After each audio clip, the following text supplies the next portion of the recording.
Hi friends, இன்றைக்கி நம்ம லதாஸ் கைமனமில் பார்க்க போகிறது எக்லெஸ் சாக்கோ லாவா கேக். இந்த ஃபோட்டோவை பார்த்தாலே உங்களுக்கு தெரியும் எவ்வளோ சூப்பராக வந்திருக்கு நம்மளோட சாக்கோ லாவா கேக் அப்படின்ட்டு. ஓப்பன் பண்ணாமலே அவ்வளோ லாவா வந்து வெளியே ஊஸ் அவுட் ஆகிருக்கு. இதுக்கு ஜஸ்ட்டு 3 இன்க்ரீடியன்ட்ஸ் தான் வச்சு நம்ம இன்றைக்கி பண்ண போகிறோம். வாங்க பார்க்கலாம். ஃபஸ்ட்டு இங்கே போர்பான் பேக்கெட் எடுத்து வச்சுருக்கேன். இது 10 rupees பேக்கெட். இதில் ஒரு 5 பேக்கெட் போர்பான் பிஸ்கெட் வந்து நான் யூஸ் பண்ணியிருக்கேன். இது வந்து டார்க் சாக்லேட்னால நான் திருவி வச்சுருக்கேன். இந்த டார்க் சாக்லேட் கட் பண்ணி எடுத்து வச்சுருக்கேன். ஒரு டம்ளர் பால், அவ்வளோதான். Just 3 ingredients: biscuit, dark chocolate, அதுக்கப்புறம் பால், அவ்வளோதாங்க. இப்போது இந்த டார்க் சாக்லேட்டை வந்து நம்ம திருவி வச்சுருக்கோம் இல்லையா, அதை வந்து நம்ம டபுள் பாயில் பண்ணி மெல்ட் பண்ணிக்க போகிறோம். டார்க் சாக்லேட்டை ஒரு கப்பு டார்க் சாக்லேட்டில் 1/2 கப் மட்டும் மெல்ட் பண்ணிவிட்டு மீதி வந்து நான் ஒரு பீசஸ் போட்டு எடுத்து வச்சுருக்கேன் நடுவில் லாவாக்காக வைக்கிறதுக்காக. இப்போ நம்ம டபுள் பாய்லர் மெத்தடில் கீழே தண்ணி கொதிக்க வச்சுட்டு மேலே வந்து நம்ம இதை மெல்ட் பண்ணிக்கலாம். இப்போது டார்க் சாக்லேட் நல்லா மெல்ட் ஆகிட்டுருக்கு. அந்த டைமுக்குள்ளே நம்ம வந்து இந்த பிஸ்கெட்டெல்லாம் வந்து மிக்சியில் போட்டு அரைச்சி எடுத்துகிட்டு வந்துடலாம். நான் அப்படியே க்ரீமோட மொத்தமாகவே போட்டு தான் அரைச்சிருக்கேன். இந்த 5 பேக்கெட் பிஸ்கெட்டையும் நம்ம வந்து மிக்சியில் ஆட் பண்ணிவிட்டு நம்ம ஜஸ்ட்டு ஒரு 1 pulse 2 pulse கொடுத்து நம்ம வந்து இதை பவுடராக பண்ணிக்க போகிறோம். இதை ஒரு நல்ல ஃபைன் பவுடராக பண்ணி இப்போ நம்ம வந்து எடுத்துகிட்டு வந்துடலாம்.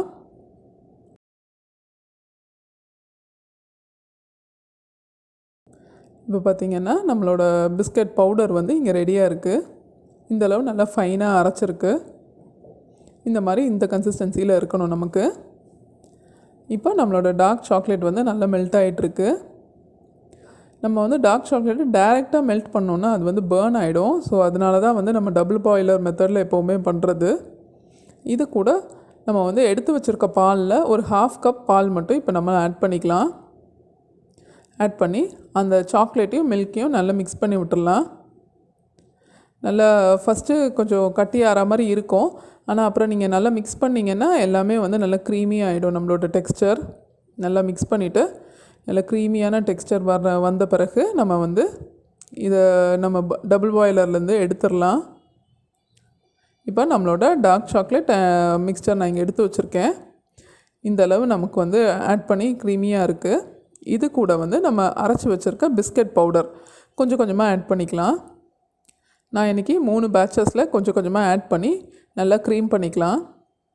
இது நம்ம கொஞ்சம் கொஞ்சமாக ஆட் பண்ணால் தான் வந்து மிக்ஸ் பண்ணுறதுக்கு ஈஸியாக இருக்கும். எல்லாமே ஒரே டைமில் ஆட் பண்ணிட்டோன்னா கஷ்டமாக இருக்கும் மொத்தமாக. ஸோ இந்த மாதிரி கொஞ்சம் கொஞ்சமாக ஆட் பண்ணிவிட்டு அப்பப்போ நல்லா மிக்ஸ் பண்ணிக்கலாம். இந்த மாதிரி நல்லா கட்டியெல்லாம் இல்லாமல் நல்ல ஸ்மூத்தான பேஸ்ட் மாதிரி நான் ஒரு ஜஸ்ட்டு ஸ்பூன் வச்சே தான் பண்ணியிருக்கேன். நம்ம ஒரு எக் பீட்டர் வச்சு கூட நம்ம பண்ணிக்கலாம். இந்த ஸ்பூன் வச்சு பண்ணி எவ்வளோ ஸ்மூத்தாக வந்திருக்கு பாருங்கள். இப்போது இந்த மிக்ஸ்சரில் நம்ம கொஞ்சம் கொஞ்சமாக பால் ஆட் பண்ணிக்க போகிறோம். 1/2 கப் அதில் ஆட் பண்ணிட்டோம் ஆல்ரெடி. அதில் பேலன்ஸ் இருக்க பால் வந்து ஆட் பண்ணிக்கலாம். நம்ம பால் வந்து எப்போவுமே கன்சிஸ்டன்சி பார்த்துட்டு தான் வந்து ஆட் பண்ணிக்கணும். ஃபுல்லாக ஒரே டைமில் ஆட் பண்ணிடக்கூடாது. இந்த மாதிரி கொஞ்சம் கொஞ்சமாக மிக்ஸ் பண்ணி அது வந்து நல்ல ஒரு க்ரீமி கன்சிஸ்டன்சி கொண்டு வரணும். ரொம்ப திக்காகவும் இருக்கக்கூடாது நம்மளோட பேட்டர், ரொம்ப தின்னாகவும் இருக்கக்கூடாது.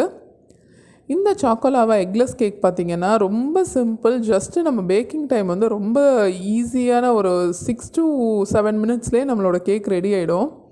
நம்ம டோமினோஸ்லலாம் கிடைக்கிற மாதிரி ஒரு பர்ஃபெக்டான ஒரு சாக்கோலாவா கேக். இது ட்ரை பண்ணி பாருங்கள் கண்டிப்பாக. பண்ணிவிட்டு உங்களோட கமெண்ட்ஸ் வந்து எனக்கு கமெண்ட் செக்ஷனில் சொல்லுங்கள்.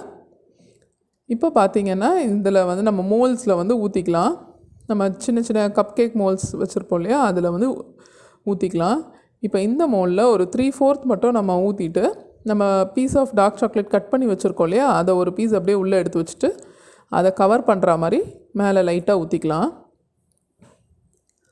இப்போ நான் அடுத்த மோல்லையும் இதே மாதிரியே ஊற்றிக்கிறேன். 3/4 ஊற்றிட்டு நம்ம கட் பண்ணி வச்சுருக்க டார்க் சாக்லேட் நம்ம எவ்வளோ நமக்குள்ளே லாவா வேணுமோ அந்த அளவுக்கு நான் கொஞ்சம் பெரிய பீஸாகவே எடுத்துக்கலாம். எடுத்து உள்ளே இன்சர்ட் பண்ணிவிட்டு நம்ம மேலே வந்து கொஞ்சம் பேட்டர் வந்து ஊற்றிட்டு நம்ம க்ளோஸ் பண்ணிக்கலாம். இதே மாதிரியே நம்ம எல்லா இதையும் ரெடி பண்ணிக்கலாம்.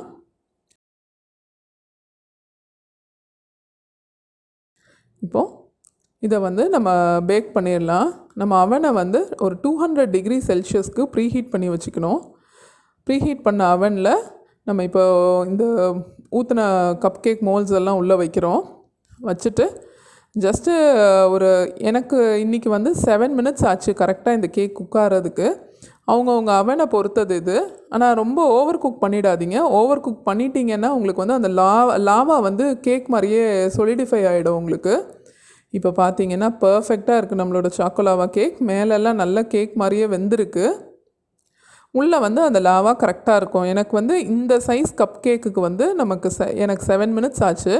நம்ம வைக்கிற சைஸை பொறுத்து ப்ளஸ் அவனோட அந்த ஹீட்டிங் கெப்பாசிட்டி பொறுத்தும் டைம் வேரி ஆகும். 6 to 8 மினிட்ஸ்க்குள்ளே மேக்ஸிமம் ரெடி ஆகிடும். நீங்கள் அதை செக் பண்ணிக்கோங்க. இப்போ பாருங்கள், இந்த லாவாவை வந்து நான் ஓப்பன் பண்ணி உள்ளே லாவாவை காட்டுறேன். அவ்வளோ சூப்பராக இருந்துச்சு இந்த கேக்கு. பார்த்திங்களா, உள்ளே அப்படியே லாவா அப்படியே இருக்குது. இப்போ பாருங்கள், நான் இதை வந்து ஒரு பிளேட்டில் வந்து ஜஸ்ட் இதை லைட்டாக சைட்ஸ் எல்லாம் எடுத்து விட்டாலே அதெல்லாம் அழகாக வந்துடும். இது பாருங்கள், நம்மளோட பர்ஃபெக்ட் சாக்கோலாவா கேக் வந்து ரெடி ஆகிடுச்சு. ரொம்ப க்ரீமியாக உள்ளே இருக்க அந்த லாவா வந்து பர்ஃபெக்டாக எவ்வளோ சூப்பராக இருக்குது பாருங்கள். இந்த கேக் வந்து நீங்கள் வீட்டில் செஞ்சிங்கன்னா யாருமே வந்து நம்ம கடையில் இந்த கேக் வாங்கணும்னு நினைக்கவே மாட்டோம். அந்தளவு ரொம்ப டேஸ்டியான கேக் இது. கண்டிப்பாக ட்ரை பண்ணி பாருங்கள். ட்ரை பண்ணி பார்த்துட்டு உங்களோட கமெண்ட்ஸ் வந்து எனக்கு சொல்லுங்கள். இந்த ரெசிபி பிடிச்சிருந்ததுன்னா லைக் பண்ணுங்கள், ஷேர் பண்ணுங்கள், கமெண்ட் பண்ணுங்கள். என்னோடய சேனலுக்கு சப்ஸ்கிரைப் பண்ணிவிட்டு பக்கத்தில் இருக்க பெல் பட்டனையும் கிளிக் பண்ணிக்கோங்க. தேங்க்யூ.